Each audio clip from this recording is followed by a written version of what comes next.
রাজধানীর সোহরাওয়ার্দী উদ্যানে জামায়াতে ইসলামী আয়োজিত জাতীয় সমাবেশে বিএনপিকে দাওয়াত দেওয়া হয়নি, যে কারণে বিভিন্ন দলের নেতারা আমন্ত্রিত অতিথি হিসেবে সমাবেশে অংশ নিলেও বিএনপির কোনো নেতা সেখানে যাননি।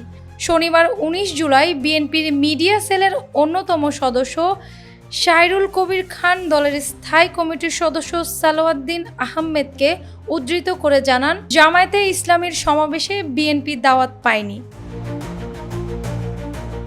যদিও জামায়াতের কেন্দ্রীয় সহকারী সেক্রেটারি জেনারেল অ্যাডভোকেট এহসানুল মাহবুব জুবায়ের বলেছিলেন, সব দলকে সমাবেশে আমন্ত্রিত জানানো হয়েছে। তিনি বলেন, আশা করছি সব দলের পক্ষ থেকেই সাড়া মিলবে।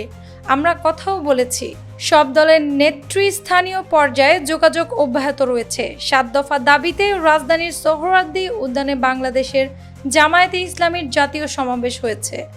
শনিবার ১৯ জুলাই দুপুর ২টায় কোরআন তিলাওয়াতের মধ্য দিয়ে আনুষ্ঠানিকভাবে সমাবেশ শুরু হয়।